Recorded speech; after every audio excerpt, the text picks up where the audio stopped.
of the Front Bar Cricket Edition. 2 sleeps to go. A nation is on tenterhooks. We cannot wait for the Ashes of 25-26 to start. Only 2 more sleeps to get us in the mood tonight, to set the table for us, one of the all-time great Australian cricketers of any generation. It's going to be a joy to have him with us. Steve Waugh. Steve Waugh, yeah.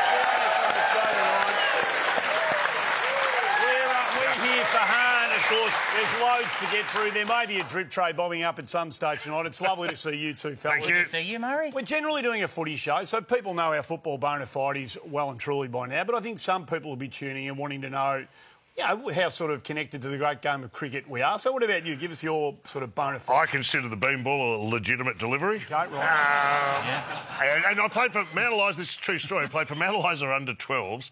We were very intimidating. We were driving to the ground one day in an van and it broke down and a police divisional van pulled up. What? And put us in the back and took us to the ground. In the under-12s? You should have seen the look on the other kids' faces when we got out the back of that. We won with ease. What about... So what about you? Yeah.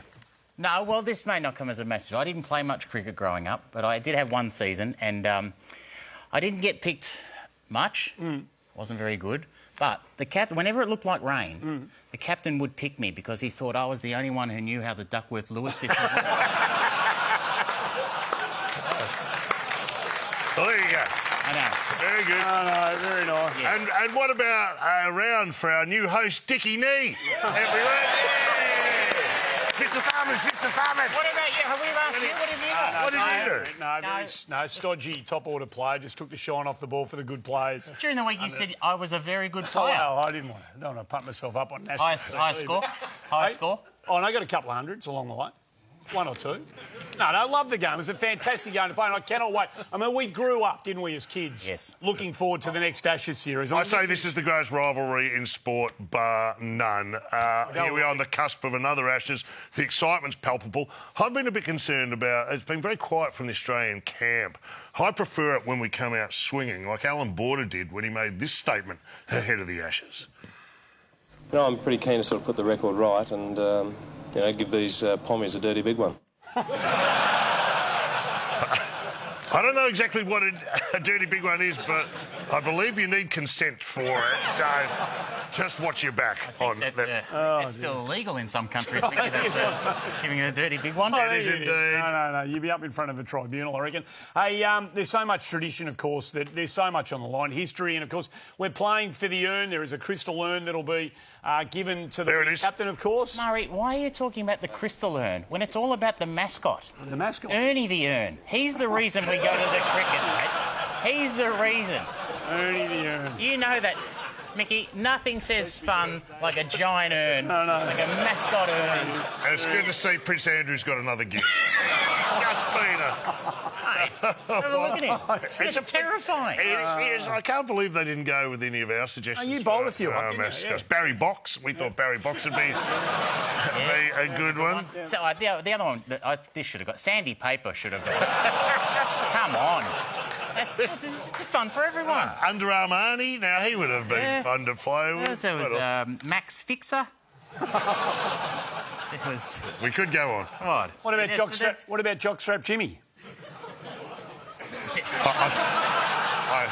I think he got caught up in the Epstein files, so I wouldn't go much further. That's enough. Other than that. No, of course, we are playing for the time-honoured urn, the terracotta vessel that was constructed in 1882 after Australia beat the English to set this series alive. Of course, it is fragile. I mean, it is one of the most time-honoured trophies in the world of sport. Sacred. It is sacred, but it is so precious. Unfortunately, it can't leave the MCC where it is housed. As we found out many, many years ago when Tony Greig spoke to a former president of the MCC. What's the reason why Australia can't get that beautiful little urn down here in Australia? Well, there's a physical fact, Tony, and that is it's so tiny and so fragile. We've been advised not to move it an inch, so it's in a glass case in the museum at Lord's, which you know well, and we simply can't move it. So it never leaves. It's there. It's in a environmentally controlled area. It never ever leaves because if it does, no one knows what's going to happen to that. Well, guess what, guys? I've managed to pull a few strings, and here for only the 4th time on Australian soil, please be outstanding for the Ashes urn. Here it comes. Oh my God. Oh my God. There it is. Be careful. Hang on. You're not going to touch it. Don't touch it. You've got to be very careful when you. Don't touch it. You've got to be careful when you. Don't touch When it. you What are hand. you doing? Don't tell me. Don't tell What are me you what to doing? do, and you can shut up. Oh, no. What are you doing? What have you done? Barry, quick. Quick, back here. You're going to get in a lot of trouble for that. Go. Anyway, there it is, the most famous trophy.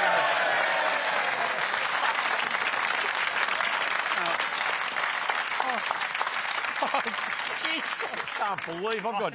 I think Richie Benno might have been in that. That's humble. It's not. I don't know what's going on.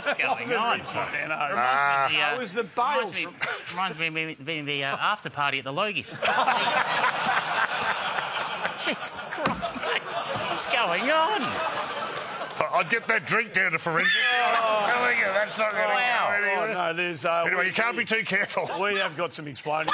There's no doubt. Yes, just- If anyone saw that, you didn't see it. I'll see the funny side. Well, I hope so. Yeah. I'm not sure you're seeing the funny side of the story that emerged today. What was however. that? The Bay 13, which is a sacred site in Australian sport, has been given over to the Barmy Army. They're going to be allocated for the Melbourne Test, the MCG. Okay, I am furious.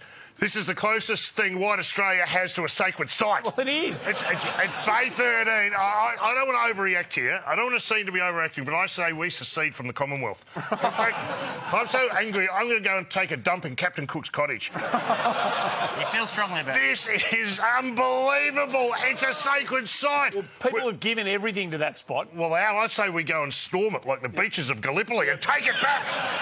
They're probably serving Guinness in there. It's not on. I mean, think of some of the things that have transpired there. Merv Hughes used to warm up in front of the crowd. I mean, we won't see scenes like that. Gone. There. What about Shane Warne? There was was- only one man who could speak their language at a time, and it was Warney. Yep. When they got a bit rowdy, Warney had to go down and calm everybody down. And what about Scotty? That's right. And Scotty Boland, who took 6 for 7 course. recently, went down there for that. What's he going to do? Get booed by those pasty-faced dicks. That is unbelievable. It's got to stop. We've given blood, sweat and urine in that stand. So some guys made the ultimate sacrifice and got ejected early.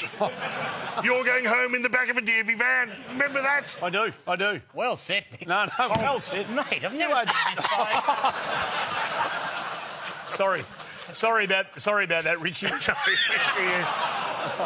Richie's furious. All right, but it's not on. That is not on. Heads will roll. I'm genuinely worried what was in that because his energy's really... He's really got up a level, mate.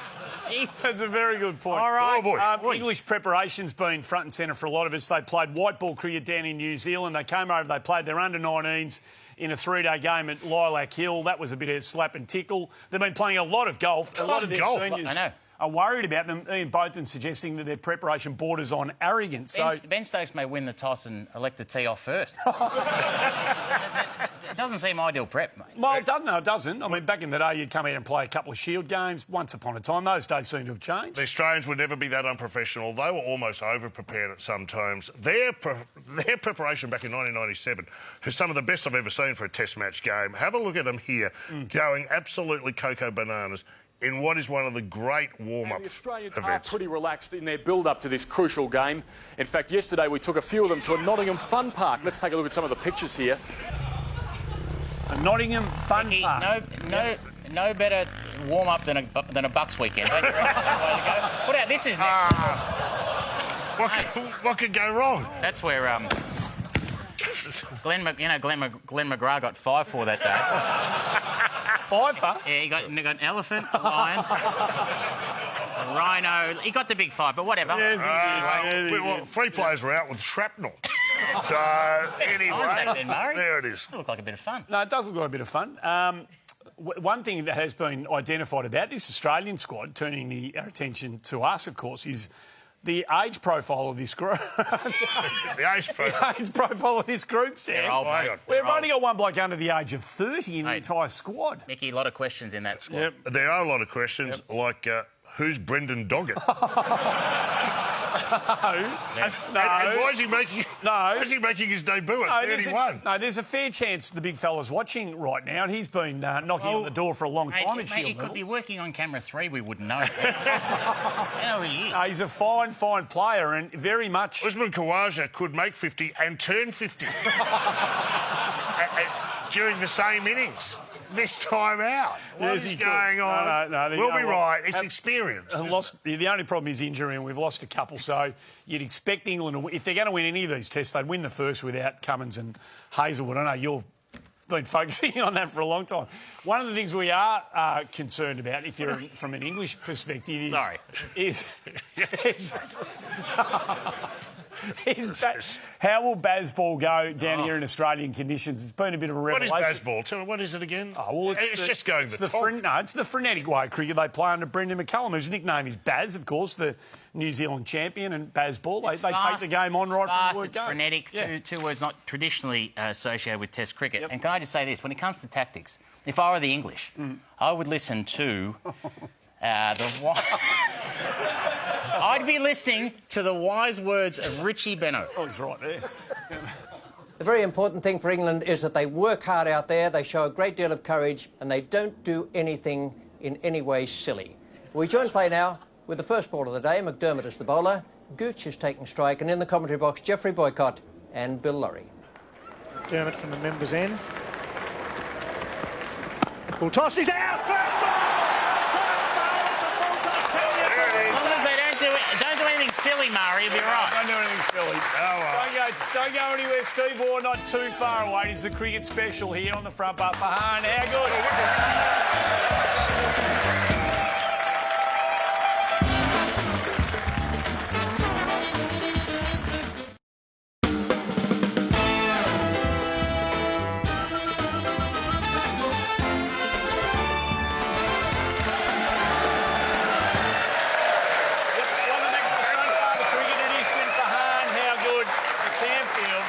If you haven't been to Perth Stadium over there in WA, that's one of the great beer gardens in Australia right now at the front. Great stadium, a great beer garden. I was over there recently. I was doing the telethon for Channel 7. Nice. And Work trip. the excitement over there is palpable. So, yeah, how'd the telethon go? It's a wonderful cause. Played a pretty straight bat, read out a couple of donations and just got the job done. Well done. Nothing too much. Is that right? Is that right? I think we've got some footage of you at the telethon. Let's see how low a profile you were getting. There you are. Ilsey, Dr. Chris Brown, they're all there. That's a conga line of That's a conga line of network contracts Channel 7 most regret signing. Have a look at that. If that conga line goes down, Channel 7's in a lot of trouble. That's all I'm saying. There's no doubt about that. What'd you do next day? That was the phone room where I got caught making personal calls. So... and ordering pizza. What'd you do? God. Just you and the vet over there just hanging out. What'd you do next day? Go shooting? I did. No? No, we went shooting and quad biking. Yeah. Coverage starts on Friday. Some of the kids rang in and gave the money back after that. Mate, over $90 million raised. Well done to everyone in Perth. Well done indeed. Coverage starts on Friday here on 7 and 7+. It's going to be absolutely magnificent. We cannot wait. It does shape as being one of the most competitive Ashes Favourite campaigns moment? for quite What about some you? time. In Ashes history. In Ashes history. Well, I was lucky enough to be over there in '89 when we reclaimed the Ashes. We hadn't had them for about 15 years, and we were at Manchester on day 5. Booney just tucked Nick Cook behind square leg, and that was it. We went 3-0 up. It was a magnificent team that Alan Border had. Merv was at his absolute peak. I mean, this was Marshy was unbelievable. Steve Waugh got his first Test century in that series. He's going to be joining us tonight. What about you? Oh, my favourite memory of mine probably has to be Ben Stokes. Oh, the magnificent innings in Headingley. It was... No, this delivery at Lords. Oh, Dick! Yeah, it's really... Well, you don't need to... You don't want to see that on Hotspot. That's all I'm saying. You don't. Getting ready for the pink ball test. What about you, Sam? No need for ball tracker. That's all I'm saying. No. Well, for What me, about you? memories. Yeah. Favourite memory? Favourite Ashes For memory? me, What is it? Well, it's actually Graham Gooch's innings at the MCG in 79-80. Here he is on 99. I'll never forget it. He's off for it. He'll have to hurry. He's gone. He's run out for 99. Graham Gooch run out for 99. What? So that's it. That's a bit mean. Is that That's a bit mean Why? spirited. Come on. Graham Gooch is a wonderful man. I love Graham Gooch. It's a very sad way to finish when you go out for 99. It But is. at the what I remember is at the end of the day's play, Richie Benno, he reminded us all of just like it wasn't just Graham Gooch who felt a bit flat. What a sadness for Graham Gooch and for Mrs. Gooch and for any Gooch fans. Just all the Gooches. The entire Gooch camp. Grandma Gooch. They were all... There's a long line of Any Gooches. others? A long line of Gooch. Any other Gooches? Uncle Gooch. I don't know. Of course, you're a student of commentary, and Graham Gooch is a wonderful commentator of the game as well. But David Lloyd and Stuart Broad are coming joining out, the Channel 7 That'll commentary be team. great. Stuart Broad's going to be on the front bar next week. We've got another cricket special to look forward to, so it's going to be absolutely fantastic to have them as part of the team. Well, let's hope this. They're wonderful additions to the team. You're not doing anything, are you? Not for the test, no. Oh, good. No. Let's hope that this summer, right, the commentators Yep. are as honest as Bill Laurie used to be when he was calling tail enders.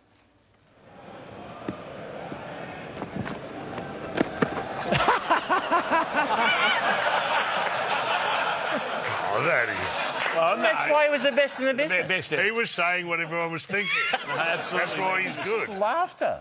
There's going to be 40,000 Englishmen or English people here for the Ashes, apparently. They're going to be swarming Australian grounds, of course. They're going to be in Bay 13. I hope Well- they burn like a crisp. Well, funny you should mention that because it does lead us to expect that there will be plenty of scenes like this. Actually, that's Darren Lehman, I think. That's not It was 19 degrees that day. Yes, sweltering. It's unbelievable. They do come out and... He was sitting in row G, his boobs were in row F. I don't know what that Row is. F. Row F, Murray. Row F. Yep. Yeah, got that. Yep.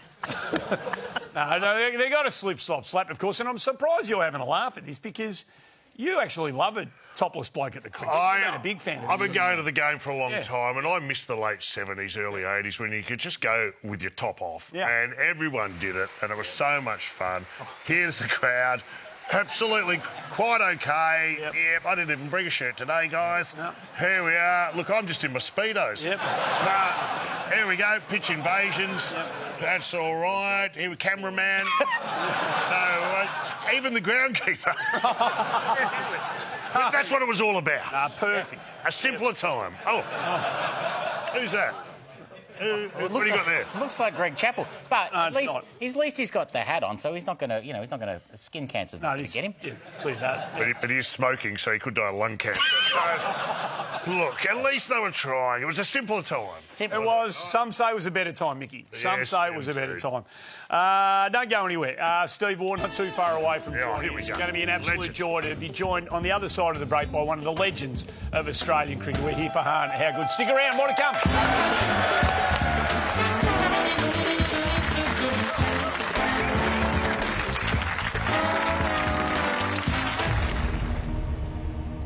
The Ashes is the pinnacle of our game. That rivalry lifted my emotions. Ashes uproar. I said, you're a disgraced Pat.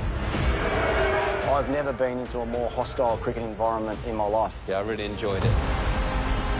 Can't get any better. The Aussie fans love to see their team beating the English. But the best place to watch it is right where you are on 7 and 7 Plus. The Ashes begin Friday. Can't wait.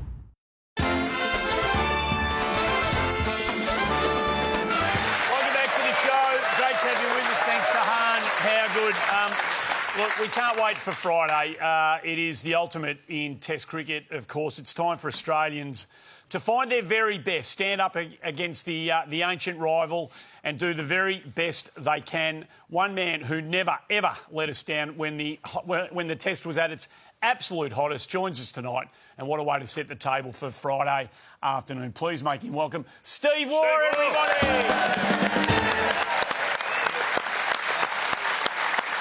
Hello, mate. Mate, look at that.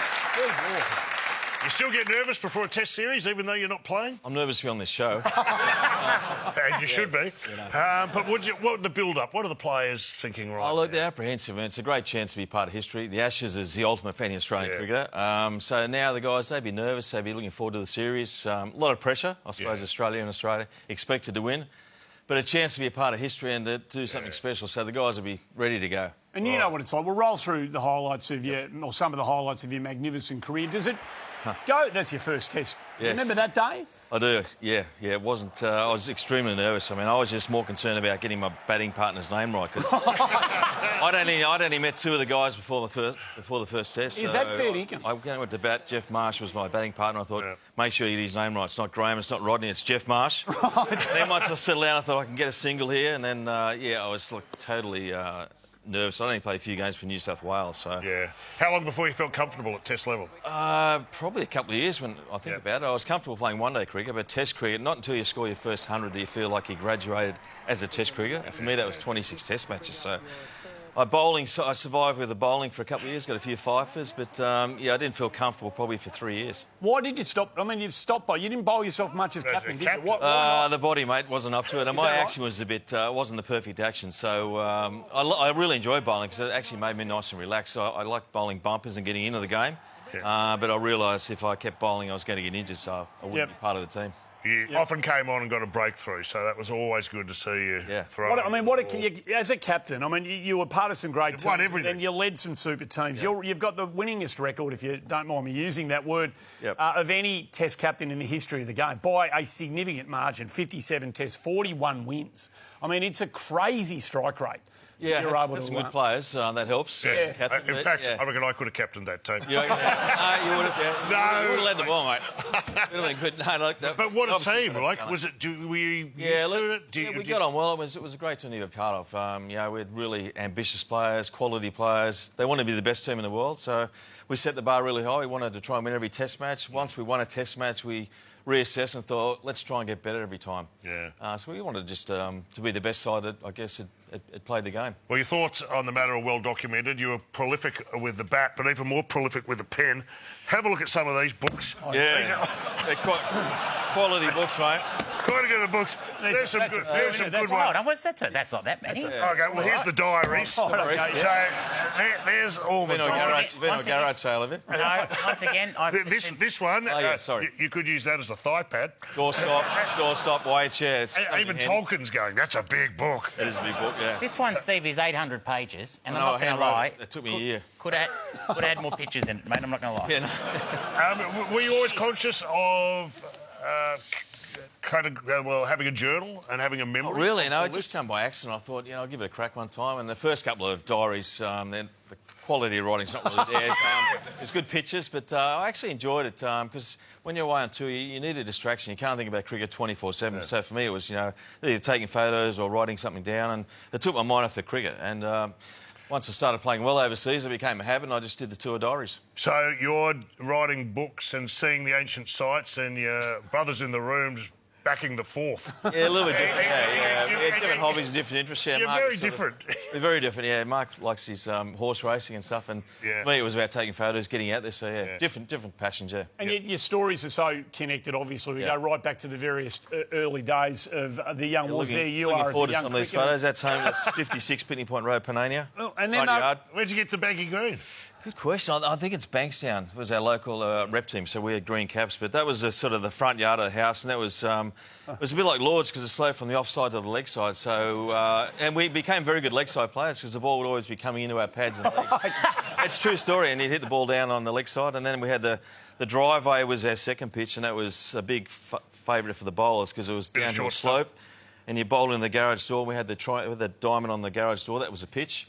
Yeah. And then our third pitch was in the backyard, which was where we played our Test matches. We had the transistor radio up on the stairs. Alan McGill would commentate. We had the clothesline was out. If you hit the pool, it was out. That was a driveway pitch. And the backyard, had the scooters and the bikes with the pretend fieldsmen. So if you hit those, you're out. So it was a lot of arguments in the backyard. Mum and Dad have to come out and sort of resolve a lot of the dismissals. Hard fought, were they? We were prepared for Test match cricket because that was the hardest cricket I played. It was in the backyard. There was 4 boys and it was on for the young and old. And do you ever carry your bat through Christmas Day and Boxing Day?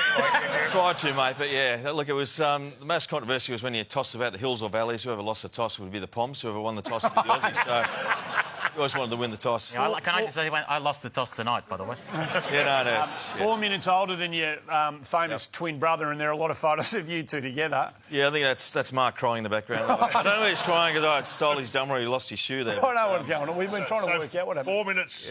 Mark's 4 minutes behind you. Yes, you know? and we used to have the same outfits, as you'll see, except for that one. We like the dress ups. That's bad parenting right there. I don't know what was going on there. I think Mum wanted daughters, by the way. Well, she's got a couple there for a while, yeah. And look at that one. Yeah, the cowboy outfits are one of the favourites, yeah. The little guns that used to make the noise, yeah. No. Yeah. Here you are. You just seem so happy, you two. Well, it was always... You never cracked it for a smile often, did you? No. It was very natural, those photos. They'd sort of sit us there and go, look, just look at each other and have a chat for the camera. So it wasn't really natural for us, as you can see. How old were you? Can you remember how old you were when people started taking notice of you two? Well, pretty early, I think. We're always naturally pretty talented. We had, soccer, tennis, cricket from a young age. Mum and Dad were always tennis players, so we always had a tennis ball or a cricket ball. And we were good at primary school, so we were always in the rep sides, always touring away. We lived in the same bedroom for 16 years, so she had the same clothes for 16 years. So our lives were sort of Velcro together for the first 16 years of our lives. Yeah. Well, some great much. Sorry, did you want to say something? Yeah. No, I just wanted to talk the Mark 4 minutes difference. Yes. But you made your Test debut first, 1985. Yep. And obviously you said you only played a couple of Shield games. Yes. Your form must have been okay, but I enjoyed the real reason that you got your first Test cap. Stephen Waugh yet to get off the mark in his first Test match. He came into the Australian side when Greg Ritchie was pronounced unfit this morning. Ritchie having dropped a couple of logs on his toe. It's not the normal way you get ruled out of a Test match. No. And that's right, because it was Christmas Day. Back in those days, we only travelled down on Christmas Day to play the Boxing Day Test match. And I was coming in, I was expected to be 12th man. Got the phone call, I said, you're playing tomorrow. Greg Ritchie's dropped a sleeper on his toe and you're in. I thought, OK, I'm in, but it was a strange thing that happened. Well, let's have a look at your first innings. Let's have a look at your bat. You didn't think that you could possibly break out a new one? You didn't get too many bats in those days, but I think it was more of a confidence thing. I wanted some red cherries in the middle of my bat, but you've got a few on the edge there. Yeah, it wasn't that clean, was it? The time Simon's Super Tusker. Well, all you New South Welshmen had the Super Tuskers. They must have been giving them away to the school. They were. That was all the rage back in those days, and that was my first sponsorship. So I think it was kid only. Your time would have come because you're such a great player. But do you ever think about what might have happened had Ritchie not dropped the log on his toe? No, not really, no. Come to think of it, no. I mean, I suppose Greg Ritchie would think about that because that was sort of the end of his career, so it's a strange way to sort of... Did he never get back in? Wow. He would have played a couple of tests after that, but yeah, I mean, I guess you don't know how your career's going to all of a sudden change, and a bit like Brendan Doggett, playing this test match in Perth. It's come out of the blue and chance to be a superstar and play for Australia. So how did Mark, your brother, how did he make his... look, I can't really remember, mate. He took the place of someone else. Who did he replace? Yeah, well, I was... Who did he replace? Yeah, I'll tell you in a sec. But, yeah, Bob Simpson actually called me up because back in those days you actually found out whether in or out of the side by listening to the radio.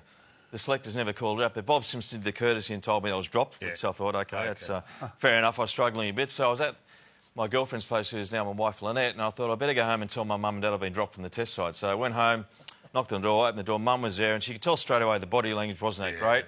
She said, "What's wrong? What's happened?" I said, "Well, I've just been dropped from the Australian cricket side." So she had a few tears, and Dad was there behind her. And she said, well, who's replaced you in the team? I said, he has. Mark was standing behind them, and that was the way he found out he was in the test side. He didn't find out by selectors, he found out by me. Is that right? You're in, yeah. And then he rubbed salt in the wounds by getting 100 in the test match, saying I should have been picked earlier. So you've obviously played, as you mentioned, you played a lot of sport together and played a lot of cricket together. But when you're at the elite level and you're playing Shield cricket for New South Wales and Test cricket for Australia, did you actually enjoy batting alongside one another out there in the middle? Yeah, I mean, it was just natural because we'd always done it from the age of sort of 4 or 5 playing cricket, so we didn't think much about it. We had some good partnerships. We had some moments where it didn't quite go right, and we didn't talk like, because it was sort of, we didn't have to because we'd always played in each other's presence all the time. And the traditional chat in the middle of the ground. Yeah, G'day, what's going on? Yeah, not much at all. I don't know what we talked about. It was always brief. Let's get on with it. Let's keep going. Let's try and grind the opposition down. But there was never too much talk because we were never that communicative when we were young anyway. We just played and enjoyed the cricket. Well, they say twins have an unspoken bond, a communication that transcends... Sixth sense. I'm not sure where this is going, mate. A sixth sense. Yeah. I'd say that might be true, but not in the case of running between wickets. OK. How many times did you run each other out? Oh, look, there's no one there, obviously.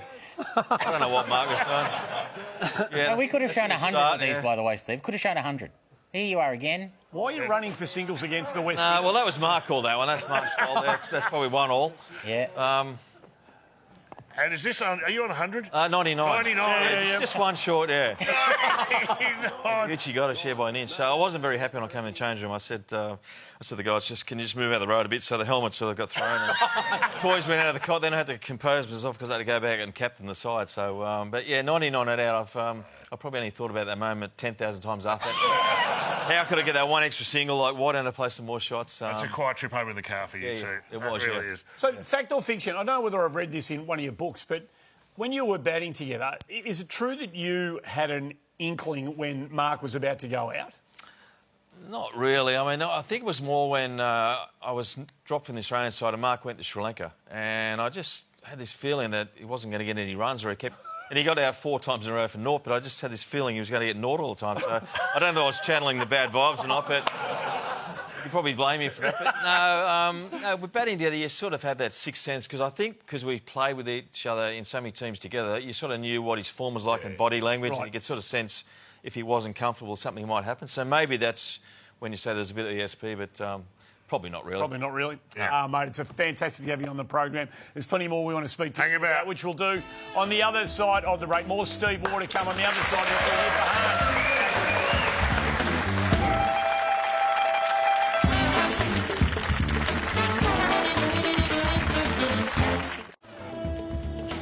break. Steve Waugh, our special guest, and so many great moments against the English, 10 centuries, an average of nearly 60 in Ashes cricket. And Steve, I wonder whether these two, surely there can't be a better Ashes memory for you. The first century you get at Test level, you talked about earlier that it took a little while to come in that magnificent 89 series where we reclaimed the Ashes after 15 years in English hands. And then this was one of the most... I'm not even sure how aware of how remarkable a day this was for the rest of us in 2003 when you get your century off the last ball.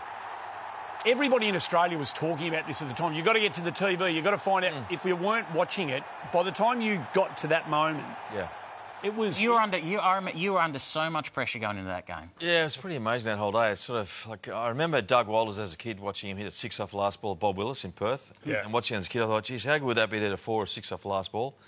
Then the opportunity came in Sydney. But, yeah, I was under a bit of pressure, and it was one of those days where it just all sort of fell into place and got the last over. I think I needed 5 for that century, and I thought, I'll be OK here. I'll hit a 4 and a single and it'll be all good, because Richard Dawson, decent bowler, but I fancy my chances. First 3 balls, he bowled it really well. I just said, don't premeditate, just let it happen. So I got to the 4th ball and thought, I've got to do something here to try and get the century. So I squirted one out past point. And stupidly, I thought I could run 4 because there was no point fieldsman. So I got 2, turned for the 3rd, and then I said, oh, you dickhead, you're not going to run 4. So I was down the other end, 98 not out, 2 balls to go. Gilchrist on strike, and being the great player he was, he managed to get a single. And, of course, last ball, I've got 1 ball to get the century. So, and again, it was just let it happen, let it naturally happen. And I just threw the hands at a wide ball, and I didn't even feel the ball come off the bat, but I knew instantaneously it was 4. And it was like someone turned the volume up. The noise was just incredible, because all day I'd sort of blocked it out, and all of a sudden the noise was just incredible. It was one of those amazing moments. And I said to Gilly, I apologise later, because he went for the high five. I didn't even see him. I was sort of in my own world. I didn't know what I was. It was just an incredible moment. It was an incredible moment, Amazing. and I was watching it live, and it was just something. If you didn't see it, don't worry though, because Steve actually wrote a book about that. Of course, yeah. And there it is. I did well to squeeze a book out of that one. You got an actual book out of it, which manufactured. The words are pretty big in that one to make a book. Yeah. I was actually there that day, but I left early to get the traffic. But whatever. Well, I was like Mark. Mark went to Harold Park with 10 minutes. He did. He had a trotter at Harold Park. So. Amazing. Can't imagine the personal satisfaction you get at the end of. You get into the rooms, you sit down, you let the dust settle on that. It must have been an amazing feeling for you. It was amazing, and I guess the most amazing thing about that was I walked in the change room, and the first person I saw was not my teammates, but John Howard was standing there. Because he loved his cricket. He was always a great supporter. So, and then phrase you're looking for is Nuffy. Sorry? Cricket Nuffy. I didn't say that, mate, no, but no, he loves his cricket. And, it was a pretty surreal experience because the crowd just kept clapping for the next 10, 20 minutes. And I kept going back out in the balcony. It was like the only time as a sports person you feel a bit like a rock star. So, it was an amazing day. So what's going to happen this series, obviously, but this testing, it feels like without Cummins and Hazelwood, it feels like we're a bit gettable in this series. Is that how you see it? I think England fancy their chances, and they've prepared for this for quite a while. They've come out, with a 4 or 5 pacemen in their side. 2 guys can bowl 150 plus in Archer and Wood. They're dangerous, particularly in Perth, and they'll get stuck into it. So it'll be a real test for our batting. So England, they'll fancy their chances, especially without Pat Cummins in the lineup. That's a big hole, and Hazelwood. So. Yeah, it'll be a real test for our guys. Our batting's been a bit... it hasn't been settled, and even now we don't know who's opening the batting. So for me, that's a bit of a red flag that we haven't prepared a little bit better for the top 3. Be a little bit concerned. So this will be a test first up, and I think it's going to be a really close series. You just want it to be competitive. There are kids out there that have never seen day 3 of a test. No, it's a very good point. I just wanted to go. That's a very good point you raised. Hey, it's been remiss of us. We've spent a bit of time talking about his bowling, captaincy, a lot about the batting, the captaincy. Yeah. What we haven't done is talk about how great a fieldsman Steve Waugh was, and on our behalf, this is one of the greatest catches I've ever seen. One day international MCG, Roger Harper skies one into the night sky. We reckon this is as good an outfield catch as we've ever seen. See if you lot out there agree. That's it, it's high, it's miles in the air. Hughes is coming around, and so it's a what a catch! That's the greatest catch. Oh, unbelievable, Stephen Waugh, running backwards, almost colliding with Hughes down there, and the side screen. What a catch! I got to say that Bob Simpson was responsible for that catch because he used to hit his high balls non-stop, and we did 10, 20 in a row.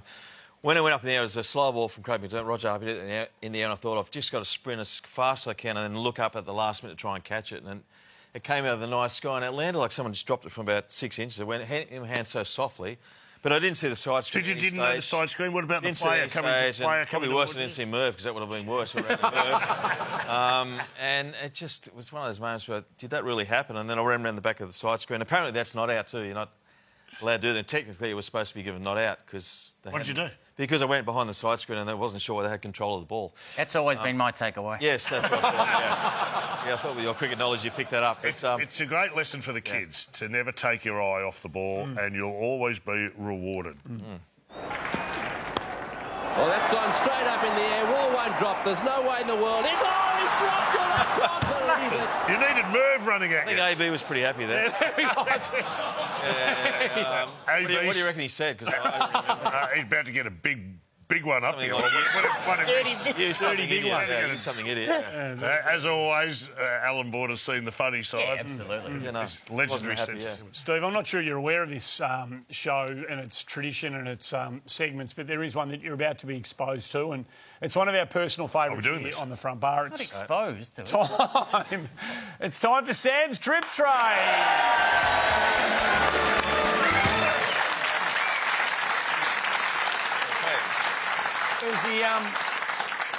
Where's the tea? Well, I just want to keep the drip tray low profile. It's very respectful of this man. I want it to be a good drip tray, but I don't have it with me. Can I have it delivered, please, to the set? The drip tray, please. The tea towel. The tea towel and the drip tray itself will be delivered. Thank you very much. Thank you. Thank you very much. Thank you, mate. David Stratton, ladies and gentlemen. That's you've lost the plot. What? No, you've lost that. Just be careful with it. Be careful. Hey, all right, you know... First time on Australian soil. You know, exactly. Steve, you know how drip tray works? Oh, I'm about to find out. Short. Yeah. No, I do. Short, punchy answers. You can pass if you want. Just you're getting to know a bit more about you. Okay, here we go. Genuine questions, Murray. Okay. Best cricketer you ever saw? Oh, boy. Gee, that's, Viv Richards.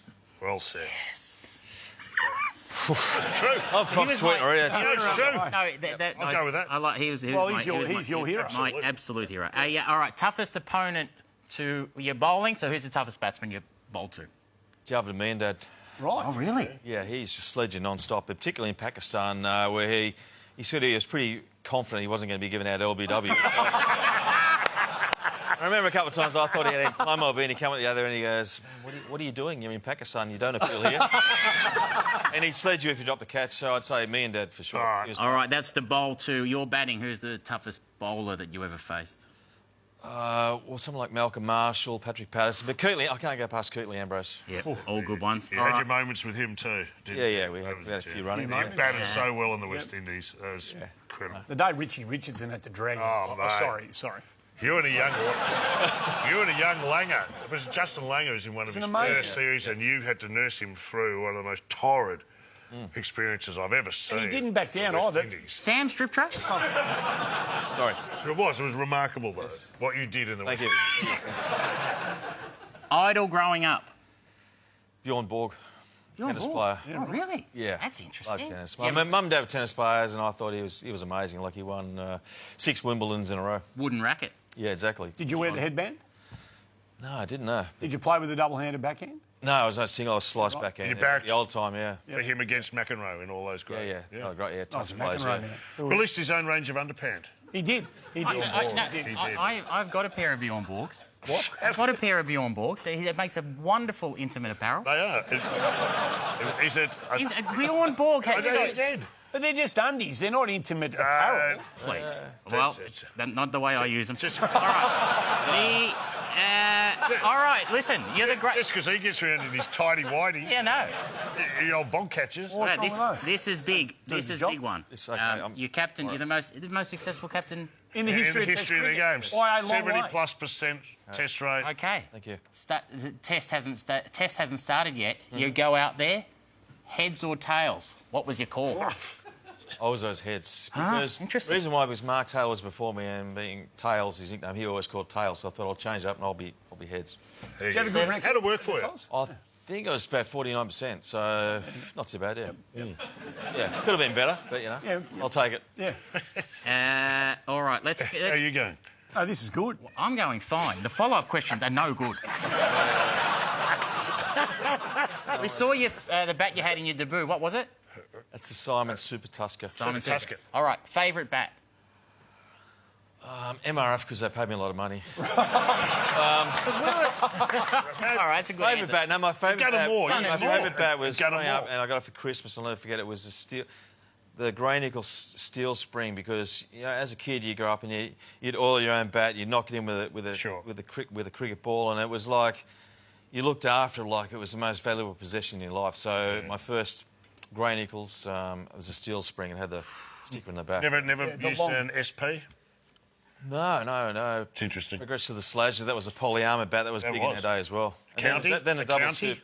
Ever use a County? Yeah, I did, yeah. County Clipper, yeah. SS Jumbo? Yeah. Well, it's a punchy 7, isn't it? Yeah. It is punchy 7.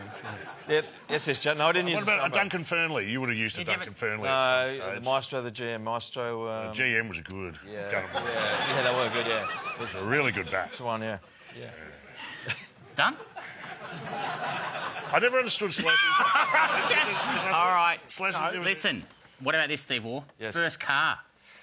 I bought it was only a couple $100 off a fellow cricketer, Peter Clifford. It was Alfa Romeo Alfa Sud, and I bought it a week before my first tour to New Zealand. And whilst I was away, Mum and Dad put it in for a service, and it got stolen at the service. I came home, no car, so I drove it for a week. That's unbelievable. Yeah. All right, Steve, I'm coming over for dinner. What are you cooking me? Look, I don't mind my cooking. I can cook you whatever you want. Spaghetti bolognese is pretty simple. I like cooking soups. Yeah. You mentioned spaghetti bolognese. Do you have a little secret ingredient? It's got a theory that everyone has their own little take on it. Right. So what's yours? Pasta. Yeah, pasta's good. That's handy. Yeah, a bit of mince is good. Worcestershire sauce, a bit of barbecue sauce, chuck in as well. Nice. What about indoor or outdoor? You like barbecuing or do you like being in the kitchen?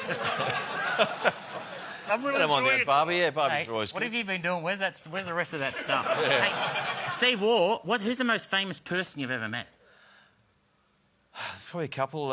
You met a lot of, I guess, people in like Elton John and Michael Hutchinson, INXS and those sort of people, and then Nelson Mandela, Mother Teresa. But I'd say the Queen. Probably the most the Queen. Famous person I've met, yeah. Right. I just happen to have a photo. Yeah. And there's Warnie, dangerously close, if you ask me. Yeah, look, keep your hands where we can see them, Warnie. Yeah, an amazing lady, I mean. But and it's amazing how nervous you get around someone like that. As a captain, I had the task of introducing the teammates to the Queen. And you go along the line and you introduce all the players, and that was the 1999 World Cup. So obviously, Glenn McGrath and Adam Gilchrist, Ricky Ponting, Mark Waugh, and you know all the guys. Now I looked along the line out of the corner of my eye, I caught Damien Martin standing next to Damien Fleming, and I thought, geez, I can't remember there being two Damiens on the side. It just threw me off, and I was going along, and I said Damien Martin, and I looked at Fleming, and I just forgot his name. And the Queen sort of shook his hand and moved on, and Fleming after, what the hell are you doing? Like you forgot my name in front of the Queen. That's unbelievable. Last question. Sorry. Last question? I know it's supposed to be You have short asked more questions than me in this one. All right, just a couple of quick ones to finish. Favourite ice cream? Everyone wants to know. Well, probably the one I ate at the Australian Open a couple of years ago, but no, my favourite ice cream. Well, here you are. Look at that. I actually like a gay time. Yeah, gay time's a nice one. But that's Honey banana? Yeah, or a Bubble Bill. The Bubble Bill. Bubble Bill. Bubble Bill. They've got the chewing gum as a I like all ice creams, as you can see. Yeah. A Calippo is an icy pole. It's not even an ice cream. Good point. Very. Mate, you're having a shocker. Okay, so where do you go with the pine line splice? Because it's icy pole on the outside and ice cream on the inside. That's the genius of it. Okay. Any ice cream's good. All right, how many I got left? One. Really? Yep. Yes. Well, last to live. You'll never know what Steve Waugh's favourite sandwich is. Then fine. Just a couple of quick ones. I want to know this. Okay, right. Favourite movie? I guess it would be Christmas Vacation, because we play it every year for the kids. Every year for the kids. But now I've progressed to The Wolf on Wall Street. Very good. Wow, they're basically the same movie. Last one. Yeah, they're very similar. All right, let's go. Favourite animal? My French bulldog at home. Beautiful. Yeah. Good fighting dogs, this one. Hey, favourite colour? Royal blue. Beautiful. Specific. Just because on your shirt I'm looking at going, that's... Thank you very much, mate. And the last one... How do you feel about him wearing an English shirt, by the way? Oh, look, it's... Yeah, I don't mind it. Yeah, it sort of gets me fired up a bit. I like to bowl a couple of bumpers here, but... Yep. Last one, Steve Waugh. Yes. What is your favourite vegetable? It's, okra. Oh, nice. Wow.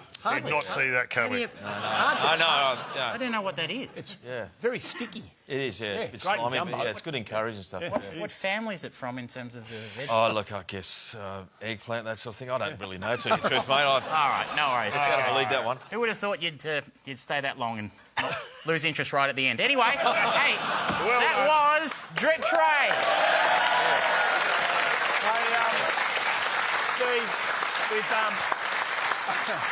with someone like you, we're only ever going to scratch the surface on what you've done as a player, so we appreciate you coming in and telling us that. But right throughout your career, you put together the Steve Waugh Foundation. You've been doing some fantastic work. Right. So how are we going with the foundation at the moment? Yeah, look, it's something I'm really passionate about myself and my wife, Lena. It's been going 21 years now. We look after the kids with the rarest of the rare diseases, so they're pretty much the orphans of the health system. That's young Liam Titterton. We've supported him for about 16 years. Yep. Amazing young kid. He's now 20-odd years of age. He's looking to go to the Paralympics and playing bocce, but a great kid. So, yeah, they're very passionate about that.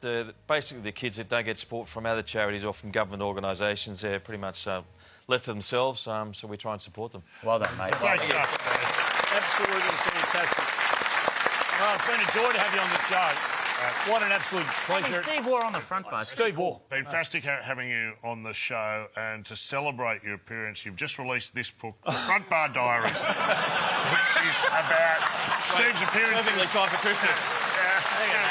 Steve Waugh, everybody. Thanks for coming on, mate. That is fantastic. Please put your hands together. Don't go anywhere. We're here for Hone. How good on the other side of the break. Nick's Multi up next.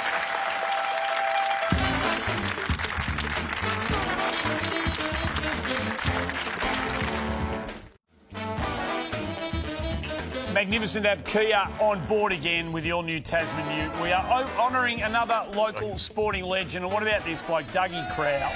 95 years old, we believe, from Tamworth. We believe he's the oldest cricketer still playing the game. He's still actually going around in the world right now. He's been playing since he was 16, has Doug. Never made a century, high score of 97. That's never bothered him that he hasn't got to a ton. He just loves the game. Should have.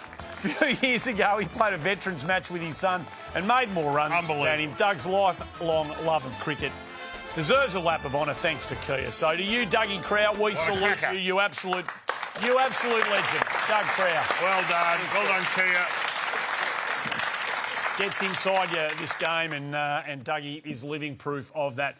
There's a bit going on at the moment. The AFLW, of course, the prelims on the weekend, Saturday, North, the all-powerful, all-conquering North Melbourne against Melbourne, and the plucky little blue bag is up against the powerhouse Brisbane. Go get them, girls. Travel up there and get the job done. Big double-header tomorrow, 7 mate, 7 plus. Two good games. Renegades, Hurricanes, 6 stars going on in the WBBL. There's a game on right now. The Thunder need 150 to chase down the Scorchers. That is a very good competition with some outstanding cricket being played. Time now. Is it? Yes, it is. For the multi!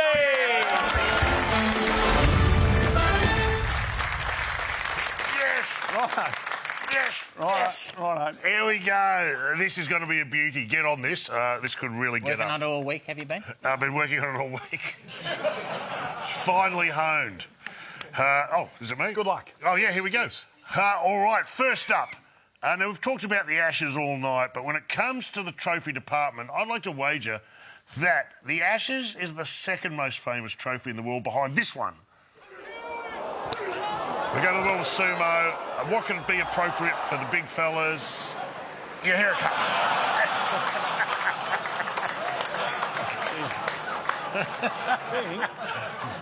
I'd like to wager that guy's going to have his hands full with the old soy sauce shoey.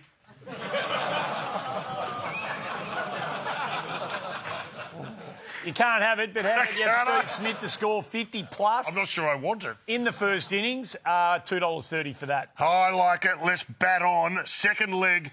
Now, when playing backyard cricket, you need to be ready for a catch at all times, but I'm not sure Grandma was quite ready. Let's take a look. Bowls. No, just fend that off. All right, Grandma, let's get one in. What's the worst?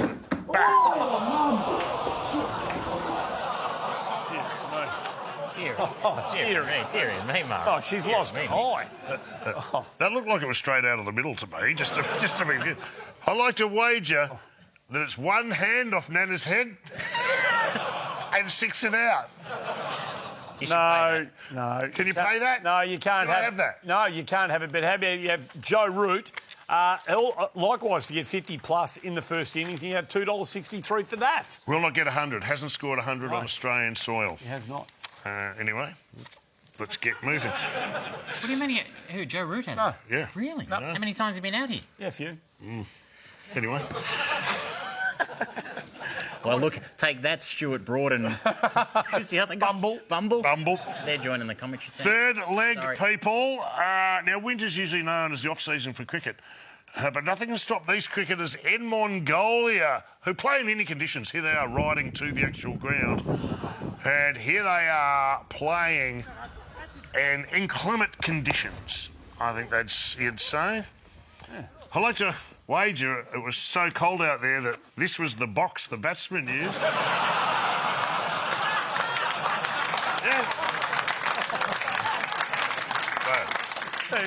Thanks for bringing that in, sir. Can I have it? No, you can't have it. But how about you take Scotty Boland to take 3 or more in the first innings as well, and you can have $2. What do you reckon? OK, I'll take it. Let's boot this baby home. Now, when playing virtual cricket, it's important to be aware of your surrounding at all times, especially when you go for a quick single. Here we go, batting. virtual. Oh, no. Yep.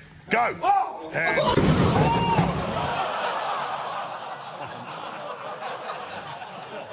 I'd like to wager that guy should not wear that headset when he's watching porn. And by the way, it's good to see everyone at the front bar office working hard. Yeah. Hello to Kingy. Short single. There's a few of them. You can't have it, but how about you take Jofra Archer to take I'll have it. wickets or more in the first? Bag it up. What have we got here? Colour Sports Bet. There you go. 17.54. Get on board. That's a beauty. If you like the look of it, jump onto the feed in the Sportsbet app, find and follow Mix Molly, and of course, place your bet. Good luck. The last shout is coming up next. What's gambling really costing you? For free and confidential support, call the number on the screen or visit the website.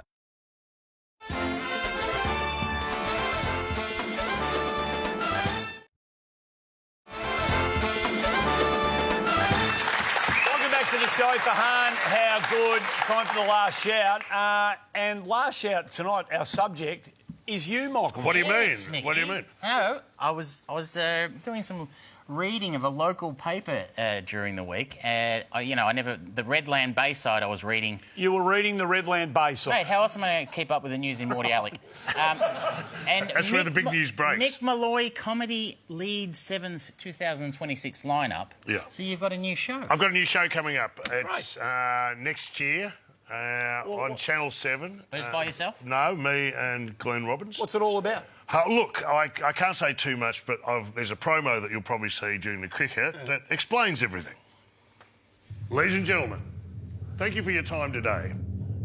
Every so often, in the world of television, a show comes along that captures the imagination of a generation. This show is one such show. I guarantee you will remember exactly where you were the first time you saw... Can you shut up, Glenn?